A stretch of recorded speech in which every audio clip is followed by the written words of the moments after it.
Hey everyone, hope you've all been enjoying the trails this summer. I gotta be honest, leading group hikes is a blast, but capturing all the amazing memories can be a challenge. That's where our new podcast sponsor, the Cameo Journal, comes in. This thing's built for travelers and hikers by fellow adventurers. It's a pocket-sized rugged journal designed for you to collect up to 100 entries from all your trailmates, your life guests, and anyone else you meet along the way. Basically, it can be a guest book for your travels and an awesome keepsake. Logan over at the Cameo Journal is a backpacker himself and put all his love for travel into the design. So if you're looking to level up your hiking adventures, head over to thecameojournal.com to grab one not just for yourself, but for your crew too.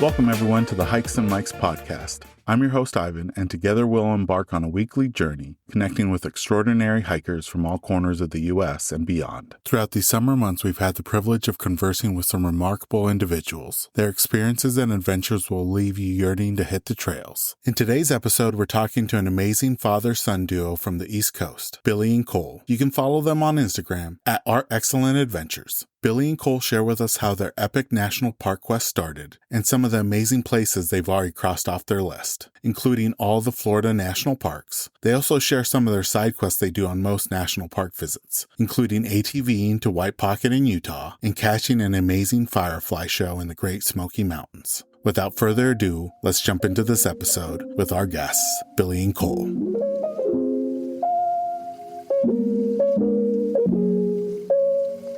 Welcome, everyone, to the latest episode of the Hikes and Mics podcast. I have a really special duo with me today, Billy and Cole, who are going to share a little bit about their epic adventures checking off the national parks here in the United States. Thank you so much, Billy and Cole, for joining us on the podcast. We always like to start off by having our guests share a little bit about themselves and how they got started hiking. So we live in Virginia, and we started hiking about when we started our national park trip, which was in 2021, which was 3 years ago. My dad, he works in IT. He's worked in IT for 30 years, and he was originally from Cleveland, Ohio. He's lived in Virginia for about 30 years, and I lived in Virginia Beach my whole life. I am about to be in 10th grade, and yeah, that's about it. So to add to what Cole said, I'm a government contractor for mostly the biggest customer we have right now, the Navy, and I do have a pretty big feather in my cap recently with the Navy's Get Well, Get Better Soon program. Verizon, as well as AT&T and several other big companies, tried to get Wi-Fi, commercial Wi-Fi, onto the Navy ships to increase their quality of life, and they couldn't do it. Myself, with the help of my counterpart on the West Coast up there in the Pacific Northwest, we came up with the solution, and we now have, I think, 10 to 15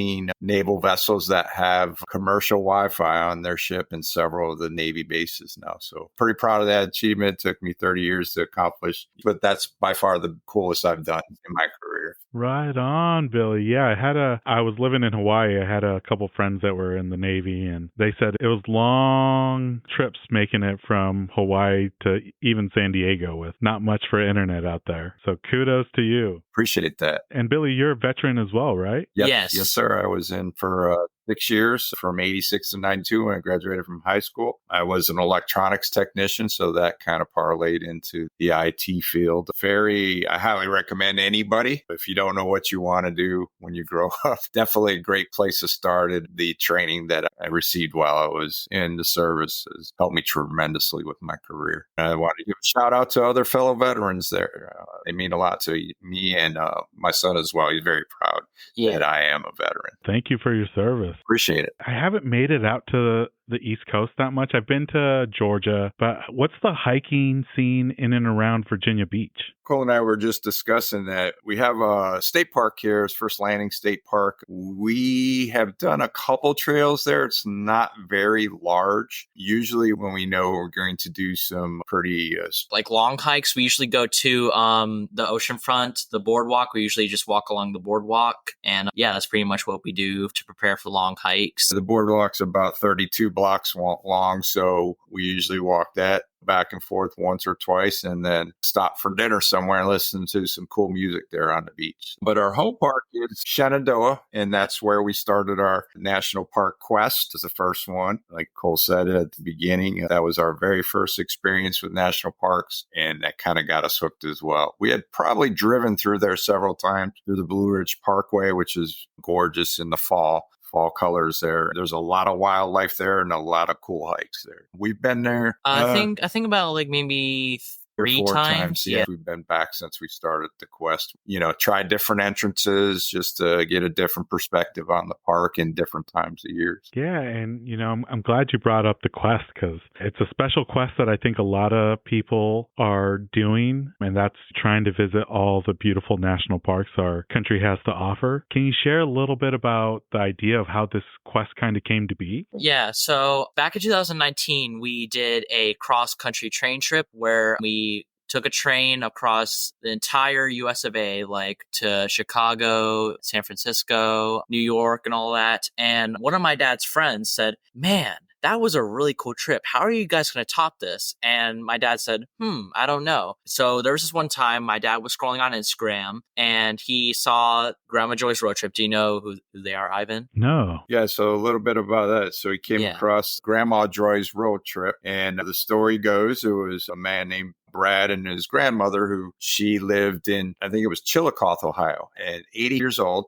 never seen an ocean, never seen a mountain, anything. She lived their entire life. The family split, kind of went their separate ways because of a divorce, and he lost touch with her for 10 or so years and decided to reach out to her one weekend and said, "Grandma, would you like to go see the Great Smoky Mountains?" And she said, "Well, yeah, I'm not doing anything this weekend." And once they got there, he said, "I'm going to take you to all 63. So I think we touched base with them maybe around when they were in their 40 or 50th state park or national park. And I just kind of like started asking questions like, what do you guys do for this? How do you get to like Dry Tortugas? Is there a bridge there? That kind of thing. And Brad just shared a lot of information with us. And that's how it kind of started. I asked Cole if he would be interested in something like that. And obviously I cleared it with his mom and she said, go for it. And that's how I started planning and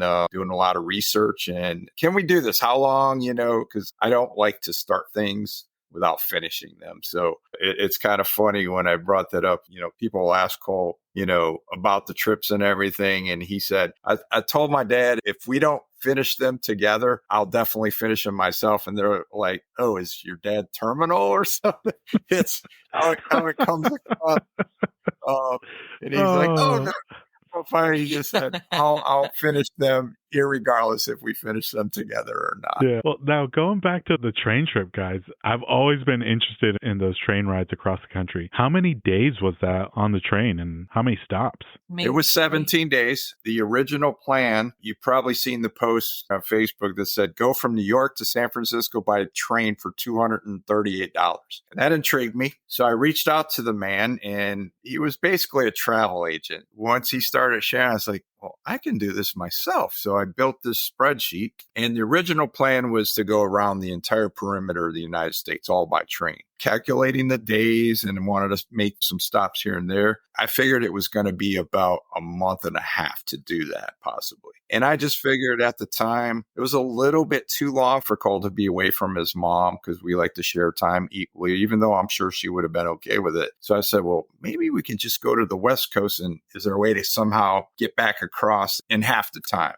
And then we'll do the other half at another point in time. It took me probably a month and a half to download all the train schedules and when do we have to get off and get back on. And I had it all in a binder, perfectly planned. And, we finished that trip. We actually touched 20. We figured it. We actually touched 28 or 29 of the 50 states in that time. And I was posting on Facebook the whole journey, and everybody's like, where are they going next? And I got over 100 messages like, hey, can you help me plan this trip? And I thought that was like a side hustle. And there were a few people that I helped out, but Yeah, that's kind of how it happened. 17 days total it was with, I think it was 7 stops. We stopped for at least a day or two, depending on, the train schedule, obviously. And the crescendo was New York City. Cole was like, that's the most famous city in the world. And I have this picture, it's probably on the Instagram, of when we were going to the Statue of Liberty, and he was just beside himself. Like, that was the whole climax of the entire trip, was for him to see the Statue of Liberty, like at the last few days of the train trip before we headed back down to Norfolk. Yeah, it was a really cool experience. Like, it was a really big finish. I really enjoyed it. And we even went into didn't we go into like the body of the Statue of Liberty? Oh, yeah. We went to the pedestal. Yeah. I procrastinated, could have got tickets into the torch, procrastinated, and missed out because they only... I thought it was the crown. The crown, yes. Yeah. I'm sorry, the crown. They don't give to the torch. It is the crown. And that was because the beginning of our national park quest was during COVID. But yeah, we got to go up to the pedestal and the Statue of Liberty.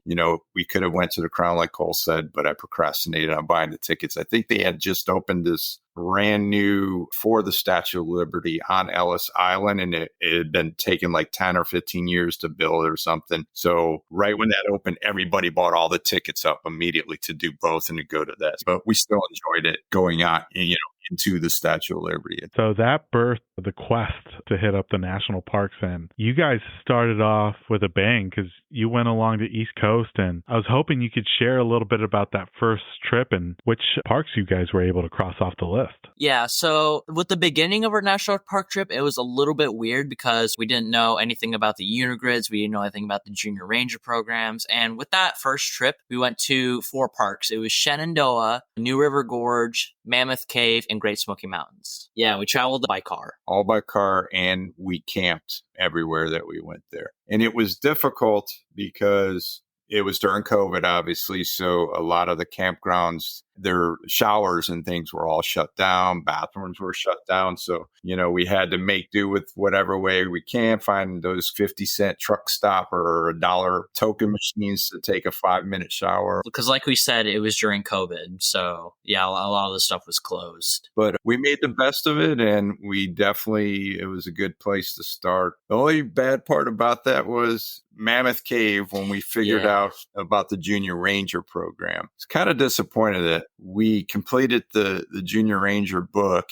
and we didn't know that you get sworn in, and we didn't know that there was the badge. We reached out to them, and this has happened once or twice further on to our other parks that we visited. They always email us back and they send us the badge. But for whatever reason, Mammoth Park said, no, we do not mail Junior Ranger badges. And I was like, what is, what? It's like a 50-cent piece of, what I mean? So that's the only one we're lacking out of the parks we visited so far. And the national monuments is Mammoth Cave's Junior Ranger badge. And the one that caught my attention was walking over the New River Gorge, not on top of the bridge, but underneath it on what looked like a narrow railing, and you were attached and tethered. But how did that activity come about, and how was it walking underneath the bridge? So whenever we visit a park or we plan in the planning stages, I always try to find some extra excursion to do just to add a little bit of flash to the trip. And not saying that anything we do is boring, but just something out of the normal park environment and setting up camp and hiking.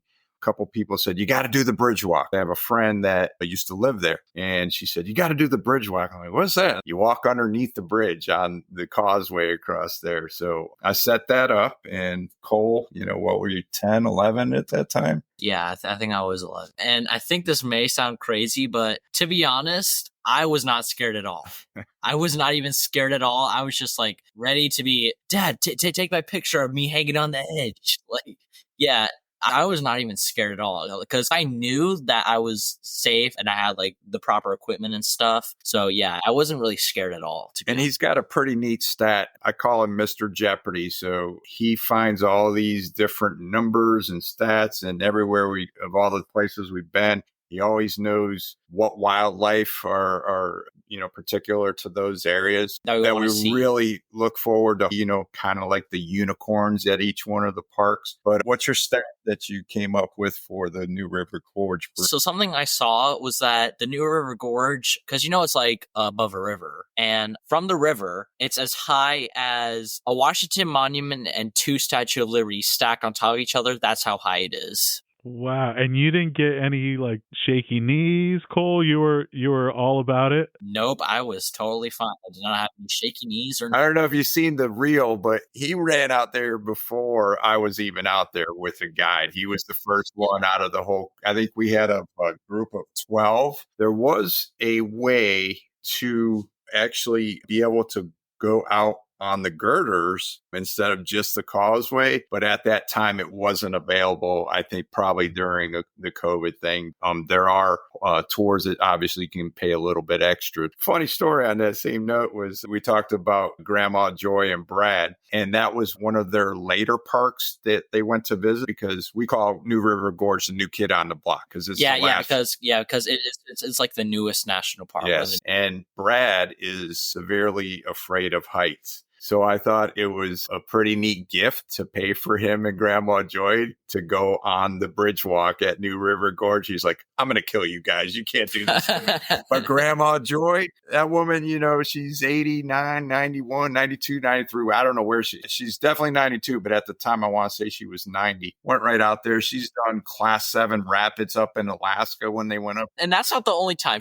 I've really seen her like pitch the tent by herself. Yeah, and she pitches the tent. With no help from Brad at all. Yeah, she does all the hikes that are accessible for her. I think she occasionally uses the poles. She's had pretty amazing woman at that age to be able to do these kind of things with a grandson. It's pretty cool. Way to go, Grandma Joy. Now, that was the first part of your trip. The next big stop I felt like I came across was Colorado, because you guys got to cross off another 4 national parks off your list. How was it visiting the national parks in and around Colorado? Well, with that trip, we kind of felt like we knew what we were doing, because for our Colorado trip, we went to Great Sand Dunes, Mesa Verde, Black Canyon of the Gunnison, and Rocky Mountains. Yeah. And we also try to do some other state parks and whatnot. We did visit Colorado National Monument on that trip, and the Garden of the Gods, which he thought was a national park at the beginning, but that was the first stop after we landed in Denver. Yeah, to be honest, I feel like Great Sand Dunes, and I'm going to be brutally honest, I feel like Great Sand Dunes is kind of overrated, because to be honest, there's not really that much like stuff there. It's just like there's barely any wildlife there, but there is the circus beetle. Have you heard of it there? No, what's that? So it's basically like beetle that you can't find anywhere else. It's basically like this beetle that it's kind of like a stink bug a little bit, and it uses its 2 front legs, lift its entire body, and then spray some sort of stink or whatever. But it walks on its front leg. Yeah, because the sand is so hot. We did see one. We took a picture of it. We never verified it with a ranger, but it was doing exactly what we had read about. Yeah. However, he says that it wasn't that big of a deal, but if you look at the Instagram, there is a video of him doing the sand surfing, and he was 10, 11 years old. Yeah. I could not stand on the surfboard and ride it down the sands. You took that one ride all the way down. I'm like, look at this guy. I couldn't believe that he held his balance the whole entire way down the sand dune. Yeah, and at the end, I fell so hard and hit my head, and I think I had a headache for the rest of the day. He said it was a little overrated. But regardless, even though it's kind of overrated, it is still a pretty good park. All the national parks are really great parks. And I got to ask this, since you guys visited it, I feel like one that comes up when it comes to underrated national parks is Black Canyon. Everybody that's visited is like, it's worth the drive out there. Now, Black Canyon is one of my top 3s, and that's why that people say, "What is your favorite?" I just love the steepness of the walls and understanding that there's certain parts of that canyon that only get sunlight for, I think, 43 minutes or something like that. I read. So there's a lot of plant life that has to adapt to not getting that much sunlight in a 24-hour period. The sunset there was absolutely beautiful. We did camp there and seen a lot of great wildlife that actually come right through our campground, because from what we were told, the predators that are after deer and whatnot, the smaller animals, they know that there's humans there. So that's where they tend to hang out so that they don't have to deal with the predators. So that was kind of neat. But that's one of my top 3 for sure. I love that place. The painted wall was awesome. You can do it in a day. I didn't think at Cole's age that time that was a good choice for me to take him down in the canyon. I wanted to start seeing how he was progressing with the more difficult hikes that we started doing. On that same trip, we visited Rocky Mountains, which we went to the Alpine, obviously. Yeah, and we got to see bighorn sheep. That's what I was getting to, is one of those unicorn animals that we were looking for. And it was crazy because we were up in the Alpine and we were kind of pulling off at every other lookout point. And for whatever reason, I decided to go against that and do 2 in a row. And right when we parked the camper van, I look out over the side. It was a pretty steep cliff and there were 8 bighorn sheep just there. And we stayed there for 2 hours just watching them interact. They were fighting over food. Yeah, and there was this one time where the bighorn sheep were like fighting and started ramming each other. It was pretty amazing that we got to see. And it was just by chance. You guys are the animal whisperers.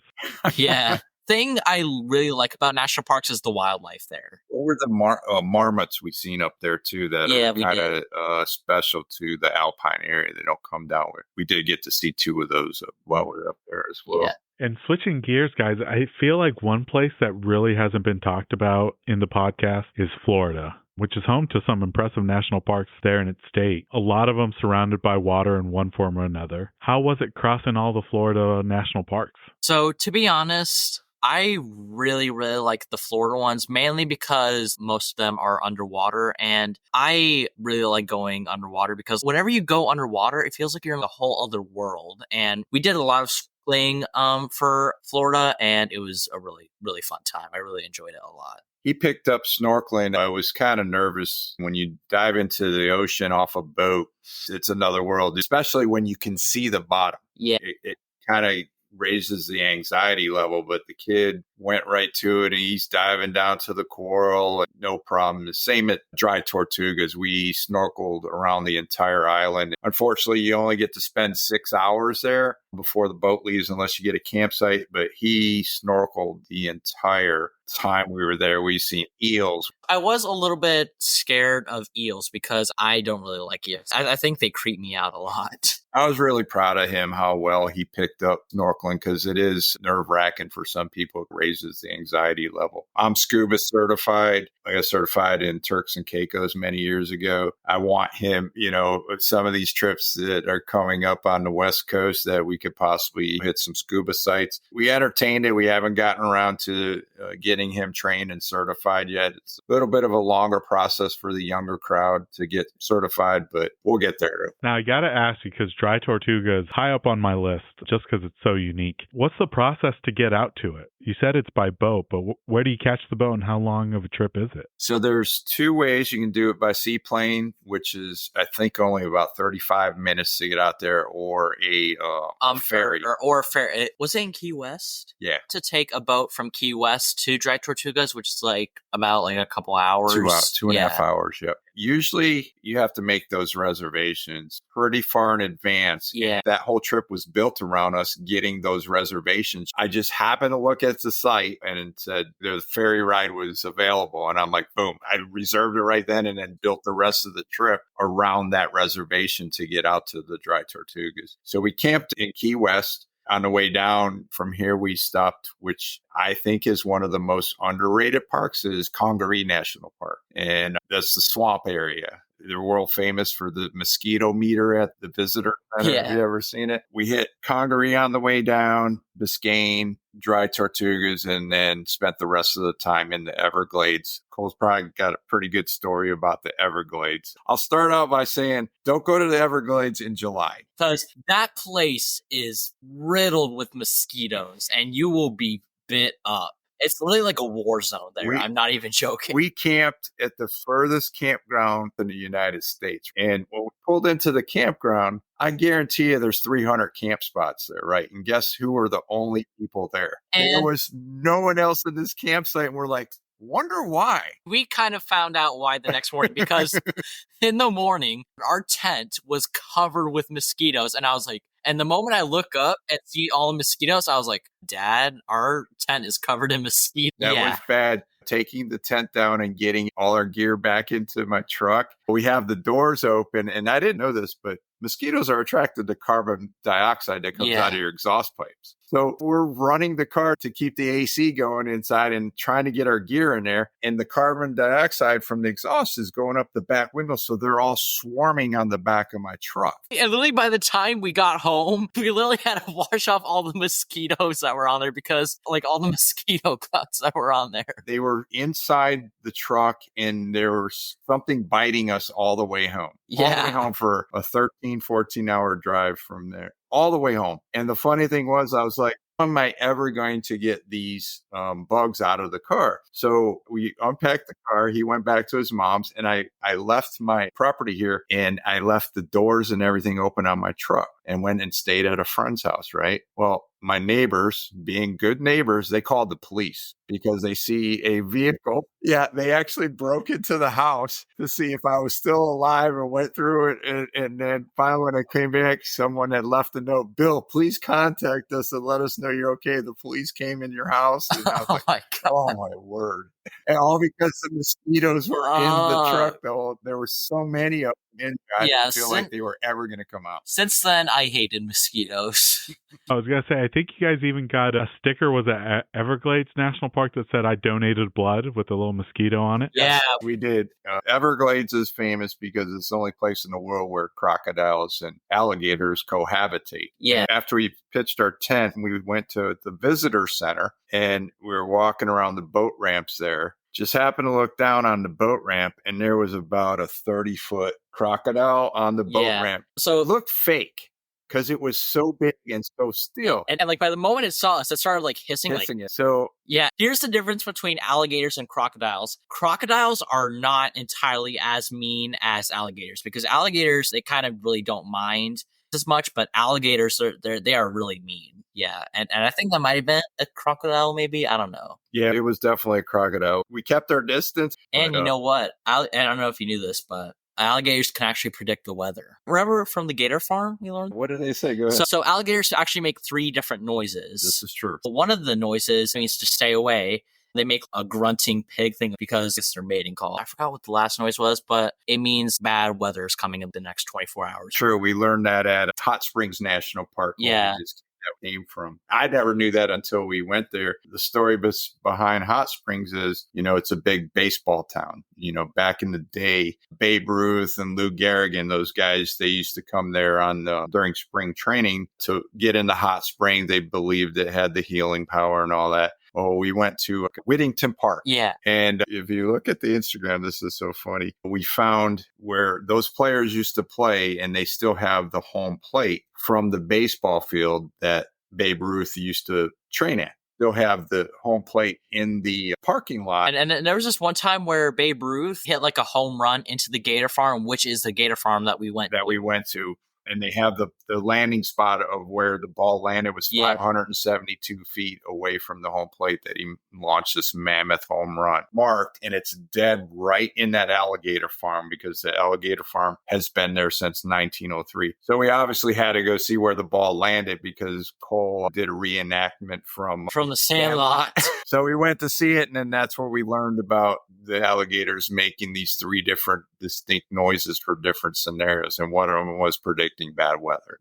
One place that really caught my attention on your guys' feed, because I think for me it was like the second national park or one of the first national parks I did on my quest, and that was going down to the beautiful Virgin Islands and exploring St. John. Was that part of the Florida trip or was that a separate trip on its own? Yeah, it was just a trip on its own. So we lucked out, and after my research, it's very cheap to fly there and stay there during the off season, which begins October 1st. We found an Airbnb that was a $50 million mansion built into the side of a mountain for $50 a night. We stayed there for 9 days. We had the Jeep for the whole time, which was marked down obviously too for $300. So we did that whole entire trip, not counting food, for less than $1,000 and stayed 9 days there. Yeah, that was a really amazing park. And for me, that national park is one of the national parks that have the most history, because with Virgin Islands, they have the sugar plantation, because that is where they originally made sugar and stuff with sugar canes.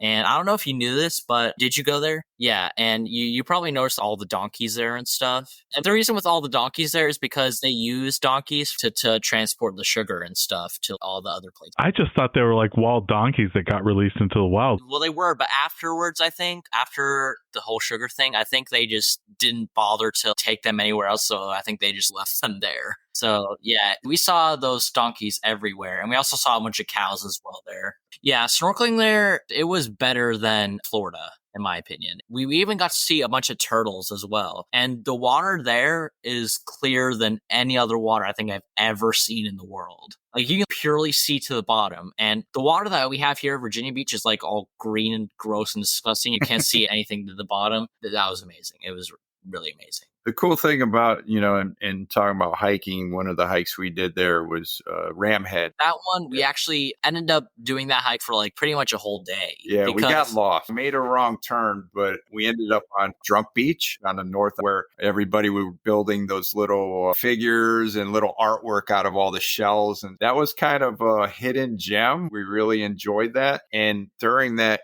the trek over there to Drunk Beach, you get to see the ecosystem, how it actually operates, because you go from maybe 50 yards from the clear blue water to that brownish brine water that all the salt runs down the mountains from, that all the animals come there and drink and rehydrate themselves with. But the really cool thing was we did a excursion on a catamaran that took us to 3 different snorkeling spots on the island. We were able to see Ram Head from the water as well as when we were on the top, because the catamaran went around that corner to where the summit is. The part of that excursion was Lime Out. Lime Out is actually a floating taco stand that's on the water. Like, you can actually swim up and get tacos and drinks there. Everything on that taco stand is green. It's solar powered. All the ingredients from the tacos are made from local farmers. All the glasses and stuff that you drink out of are recyclable. So that's where the Lime Out thing came from. And that kind of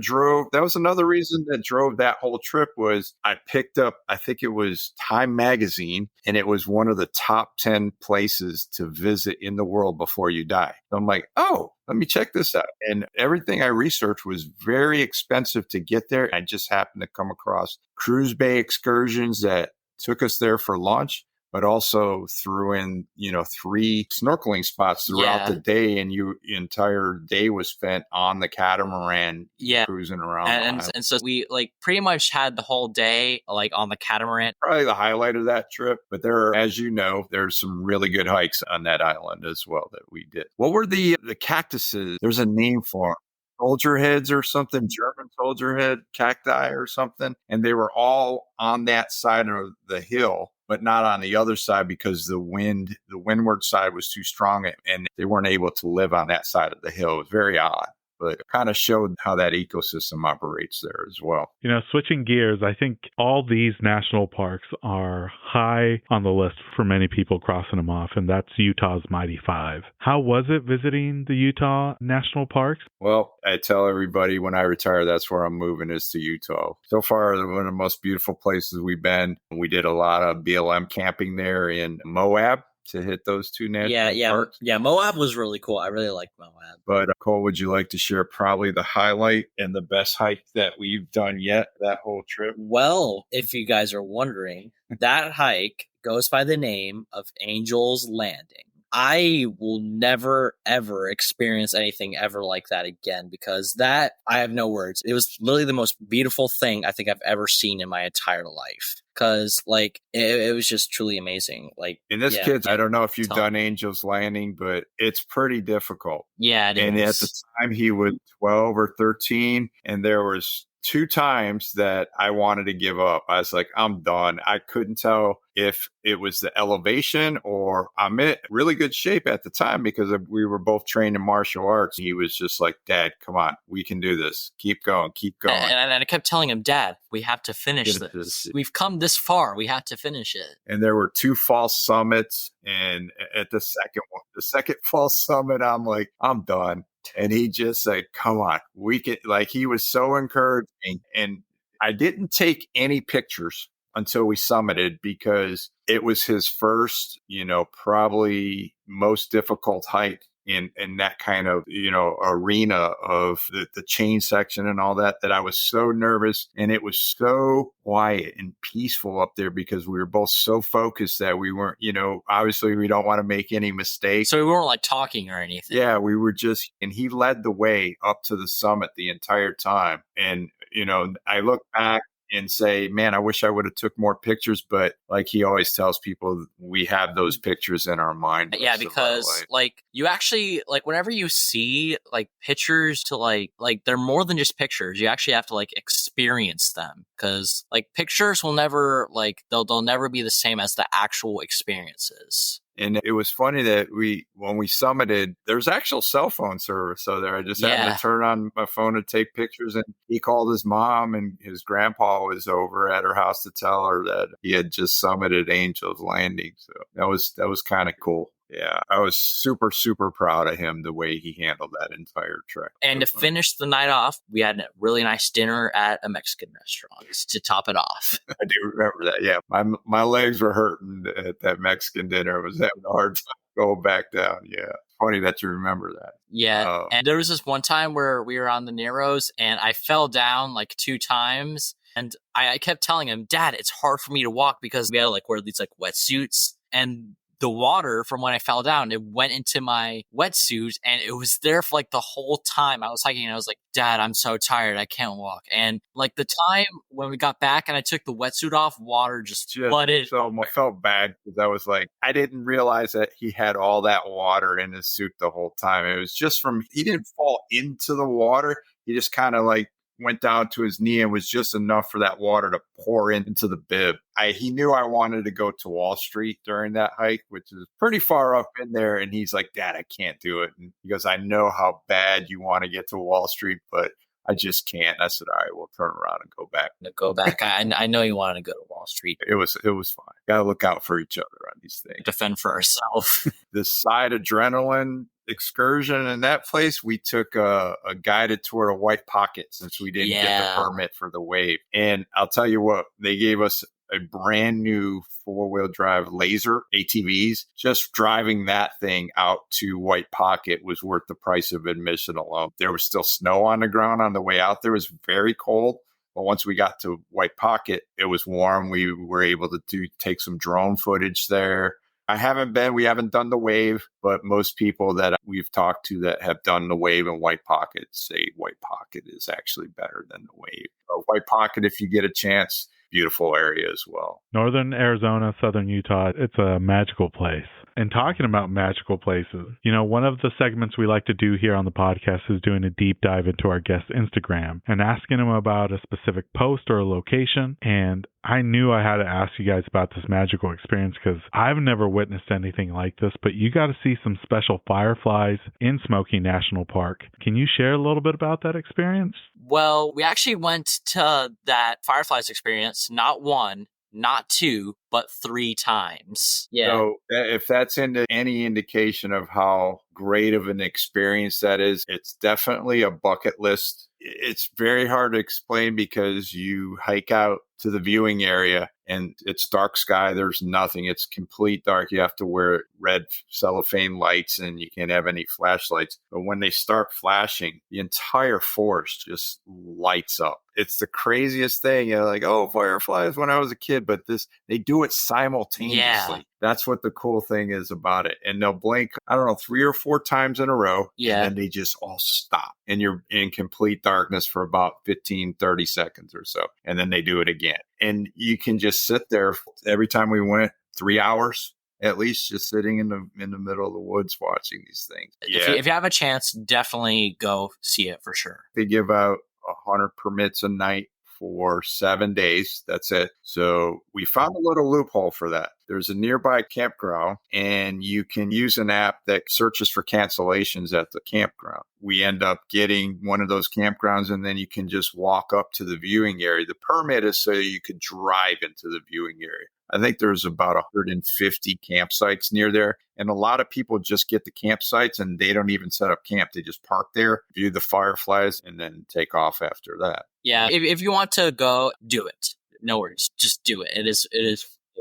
Now, the last bit of national parks I want to touch base on were two that are special to me because I got a chance to live and visit both of them a few times, and that's Haleakala and Volcanoes National Park in Hawaii. And I'm almost positive you guys got to see Kilauea erupting, right? Yes, we did. Yeah. Funny story. A funny story with that, like a week after we left, we saw the news that Kilauea, it actually erupted and started destroying like half of the roads and stuff. And I was like, oh, thank God we weren't there. It was kind of, I don't know, it's hard to see the destruction that the volcano was doing to the roads that we were just driving on a few weeks before that. When we got to the viewing area, you want to go at nighttime so you can see the lava better. And when we got out, smoke was coming out of our mouths. Yeah, because we're hiking. And Cole's like, Dad, why is smoke coming out of our mouths? It's 80 degrees. You start breathing the sulfur that is going through the air. See the embers coming down like snow once you notice that the stuff is coming out of your mouth. Obviously overexposure, I'm sure wouldn't be too healthy. But you're there for a few hours. It's definitely a really cool experience. As we were on our way in, we seen some hikers coming. It's about 1.5 miles to get to the viewing area. And we heard one of the guys say, like, I don't care if I ever see anything again in my life. That has been the best thing I've seen so far in my life. Because we could actually see like the red glowing lava. And there were people there that had, the really nice telescopes and they were offering up to get a really closer where you can see the lava churning out of the places where it was erupting. But yeah, that was definitely a cool experience. We didn't plan it. But just popped up on the news. I said, how lucky are we to be able to experience them like that at the same time? Even though Mother Nature is ugly sometimes, there's ways to view it in a beautiful way. Every cloud has a silver lining. Like I said, there's always the silver lining. Like Cole said, you see after the volcano has gone away and destroyed so much, there's the signs of life of little plants that are starting to emerge once again. Mother Nature doing its job. It was really cool. That stuff really hit me a certain kind of way to see that as a destruction and then life still prevailing after all that. Yeah. For me, stuff like that is like more than just the experience. It's like, it's spiritual. You know what I mean? You get like the feeling of what used to be there. And yeah, it's just really cool. Oh, yeah, I got to agree, Cole. Volcanoes especially, it's a very unique place. And the fact that there's those little trees coming out of the hardened lava, it's just wild to see what Mother Nature can do and what some people think is a barren wasteland, but it's definitely teeming of life. Yep. And you mentioned Haleakala. We went above the clouds there for, we did the sunset. We chose the sunset for whatever reason. I know the spiritual thing with the sunrise. We arrived a little bit later than we expected to do flight stuff. So I kind of planned that we should probably try to do the sunset. And after we seen the sunset that night on the way back down from Haleakala, he was out. And I was just so tired. Yeah. And we hadn't even set up camp yet. So we went straight up to the summit right when we flew in, picked up our camper jeeps there. Another beautiful place was Haleakala. The side excursions, you talk about the islands and that. We did a doors off helicopter ride over to Maui. We also did we actually got to see manta rays. We swam, we night snorkel with the manta right? Yeah. So they have these blue lights in the water because it attracts plankton, which manta rays really love to eat. And so they can see the plankton and they just keep doing these circling around, catching the plankton. And it was really cool. That was the last night of our trip there. We got to swim with the manta rays. So that was a really cool experience on the way out. And we also did the road to Hana as well. Yeah. We stopped at a couple beaches and met some people. We met these two young ladies that were from Colorado, I think, and they were doing the road to Hana. They actually camped where we camped. And one morning I got up, they just happened to snap this picture of the rainbow and it was ending in this Jeep. They just happened to show us this picture. It's like, this picture where we got and my dad noticed, like he brought me over and he said, "Hey Cole, is that our Jeep?" And I said, "Yeah, that is our Jeep." So we have this gorgeous that they took from like pretty far away of the rainbow, ending right into the picture of our Jeep on the beach. It was just, and you just meet these people in coincidental passing. We were at a pizza shop that someone recommended on the road to Hana. And he said, "Hey Dad, aren't those girls we seen at that other beach?" He's like, "I'm going to invite them over for a slice." And I said, "Sure, go right ahead." And he walks over and says, "Hey, would you guys like to join us for a slice?" And they came over. And plus we also got some banana bread as well. Yeah, the banana bread there. And so we just started chatting and they showed us that picture. And then I said, "Oh, you got to share it with us.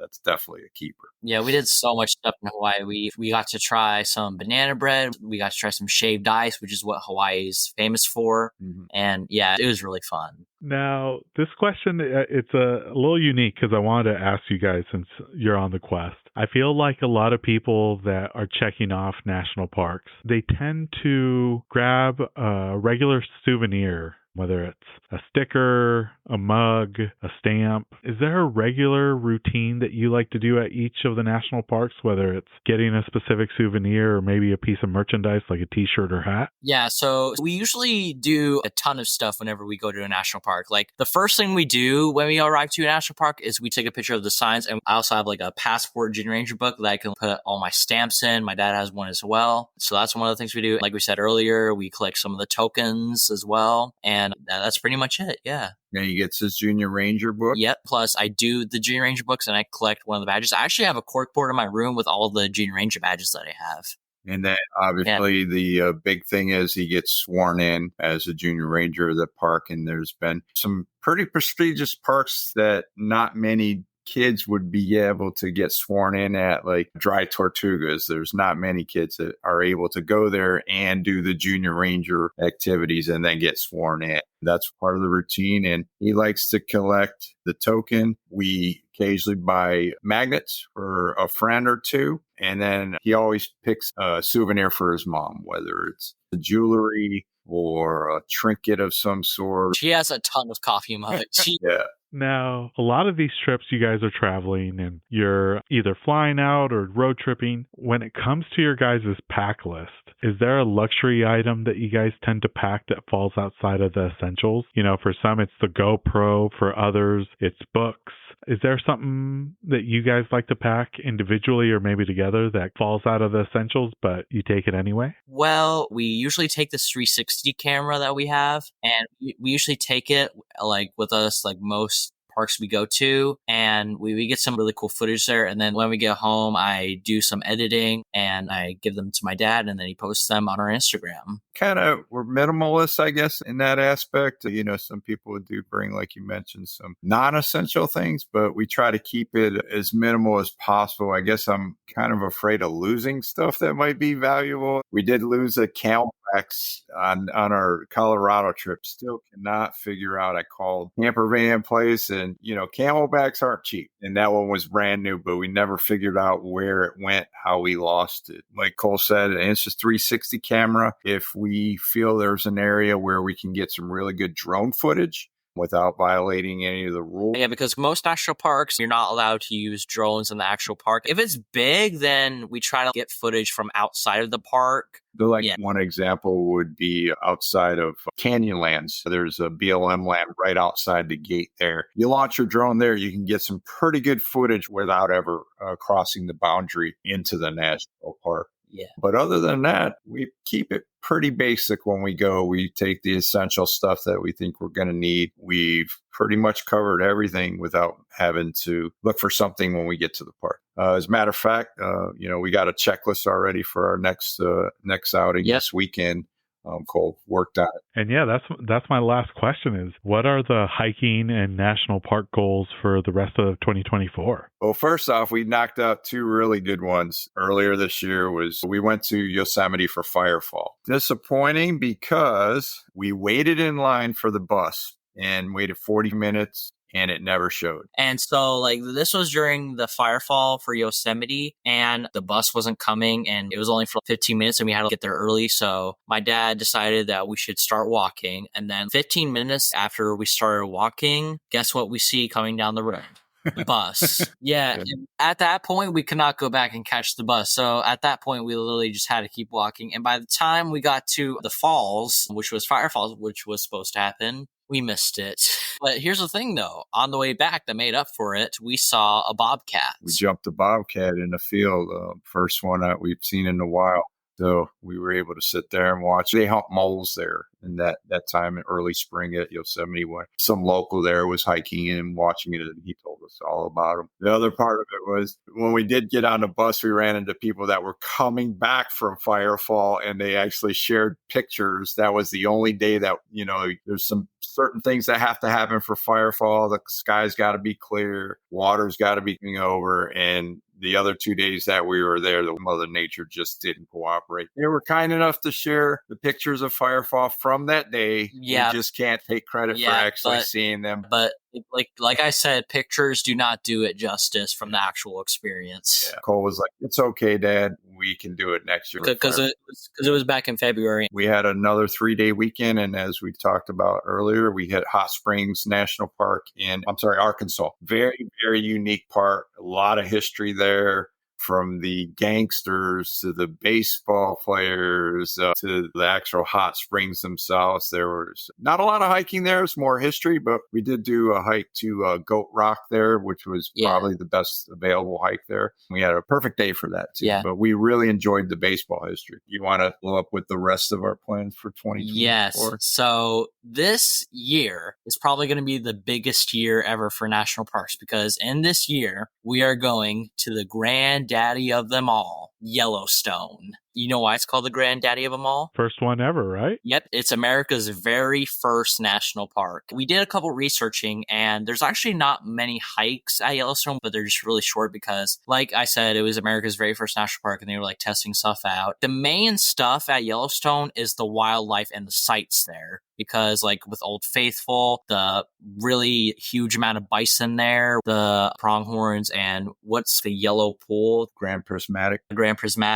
And just in general, back to one of the questions, the reason why we did this national park trip is because I really want to get people to learn a lot more about national parks. A lot of people don't really know what national parks are, and I really want to help them learn to see what national parks are. We are leaving for Big Bend, White Sand, Carlsbad Caverns, and Guadalupe Mountains. Yeah, we're leaving Saturday, gone for 9 days. So yeah, we're looking forward to that. We head out Saturday, and we will be back July 1st. I can't wait to see the pictures. Yeah, looks like we're lucking out because the weather's been over 100, and it looks like the 3 or 4 days we're going to be there are going to be in the 80s and 90s. So it's a little. Yeah. Also on the Yellowstone trip, we're also going to hit Grand Teton. Yep. Looking forward to it. And that's probably it right now. I have some surprises planned for Cole on the way. Yep, and he still won't tell me what it is. Do you know what the best kind of prize is? The best kind of prize is a surprise. I'm excited to see what the surprises are. Yeah, but at the moment, we don't really have any more national parks planned, but we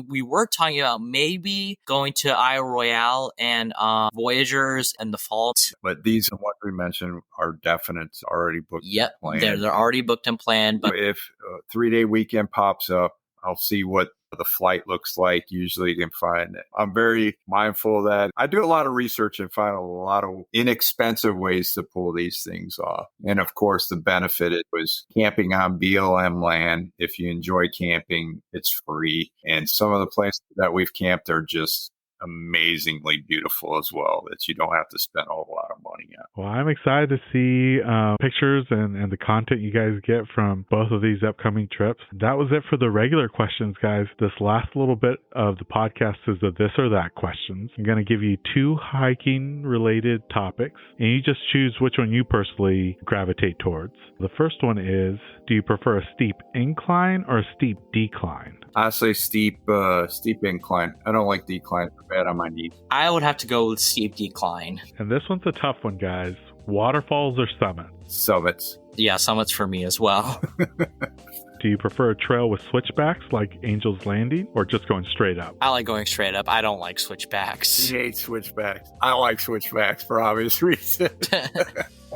And then this next one, do you guys use trek poles or do you prefer to be freehand? Most hikes we do freehand, so I'm going freehand. Yeah, freehand. Been looking at them. I thought about some of the upcoming trips for trek poles, but haven't had the need to do them yet. This one's about your footwear. Do you wear traditional hiking boots out on the trails or do you prefer trail runners? I go with hiking boots. Hiking boots yeah. as well. Another trail system question, but do you prefer a loop trail or an out back trail? I prefer loop trail. I think loop trails are better, in my opinion. I like the out and back trails. I don't know why. Loops seem easy to me. I just prefer out and back. And this one's about your water carrying system, but do you guys use a traditional water bottle or do you prefer a Camelback or hydration pack? We prefer Camelback. Yeah, we each have our own Camelback. We do Yep. like the Camelback brand. And sometimes we put the 360 camera in the Camelback and maybe some like granola bars and stuff, because when it comes to hiking, my true strength is protein bars. Because like there was this one time where we were at Shenandoah and I ate a protein bar. I was totally in the front of my dad on one of the hikes. Imaginary energy, I think. But yeah, it's the powerful granola bar and he's on. This one's a tough one, but sunset hikes or sunrise hikes? I would have to go with sunset hike. Yeah, ditto. I love sunset as well.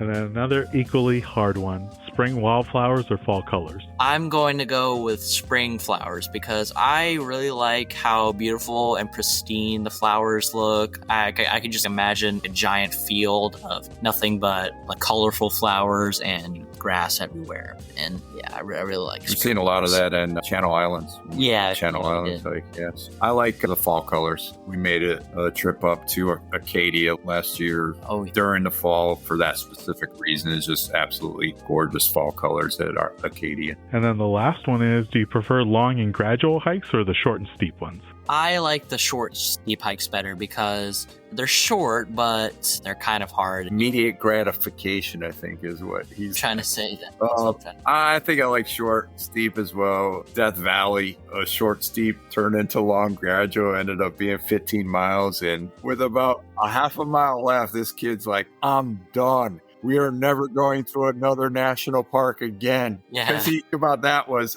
it was the first time I used AllTrails, right? And you know how it tells you, it calculates how long left? Well, when you take a break, obviously that gets recalculated longer. And he keeps, it's one of those, are we there yet, Dad? And he's like, why is it getting longer and longer? And he had it. Whoa. I was so angry that day. Yeah, we don't use AllTrails. I just don't give them the information. Oh, well, that was it for the this or that questions, guys. What's the tally on the quest right now, as of right now of the recording? I think we are at 31. 31 right now. Yep.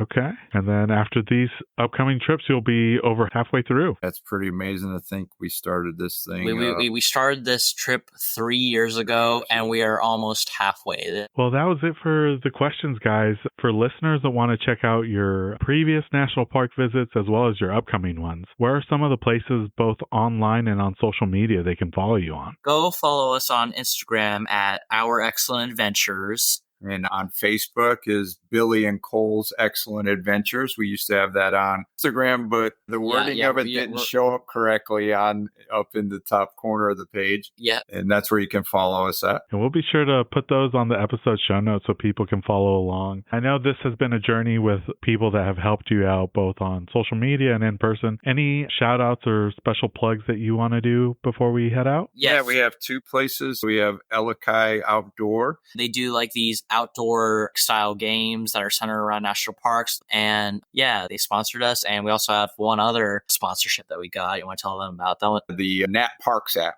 They're at Nat Park Community on Instagram, a very new app that has a lot of AI in it. And we use it for planning a lot of our trips, a lot of badges and really neat interactive stuff. We'd also like to give a shout out to a couple of our friends. Clifton Wanders on Instagram. He's been very helpful. He's an actual ranger at Pinnacles, and a really dear friend of ours, Gina, her current Instagram. Gina on a jet plane. And he's helped us along. And yeah, she always sends us postcards from where she visits. I think she's over in London right now and keeps track of us and always just gives Cole actually a really cool gift she got Cole when we jumped into Crater Lake. She actually took one of the pictures and put it on a t-shirt and sent it to him as a surprise gift. So, very dear friend. And plus, we would also like to shout out Grandma Joy's road trip, of course. They were the ones that inspired us to help start our national park journey. And we really like you guys to go check out their really heartwarming page and story and go follow them. Awesome, guys. Well, it has been an absolute blast talking to you both about all the amazing trips that you completed and you're about to complete. I look forward to seeing what the journey in 2024 has to offer for you guys. And thank you so much for having us on your podcast, Mr. Ivan. Yep. Thank you, Ivan. Appreciate it. And that brings us to the end of this episode alongside Billy and Cole. We extend a heartfelt thanks to them for coming on the podcast. Make sure to stay connected and follow them on Instagram at Our Excellent Adventures. And don't forget to check out the episode show notes for more. We have an incredible lineup of episodes planned throughout the summer months, and we can't wait to share them with you. New episodes will be dropping every Monday with occasional bonus episodes on Fridays. To ensure you never miss out on those thrilling tales, remember to hit that like and subscribe button. Your support means the world to us. Don't forget to join our vibrant community on Instagram at Hikes and Mics. We'll be sharing episode visuals, my own personal hiking content, and so much more. Let's stay connected and continue to inspire each other on this remarkable journey. As we bid farewell, remember to tread those happy trails, embrace the great outdoors, and keep the spirit of adventure alive. Until next time, my fellow explorers, happy hiking. This episode's music was created by Ketsa. Follow him on Instagram at Ketsa Music.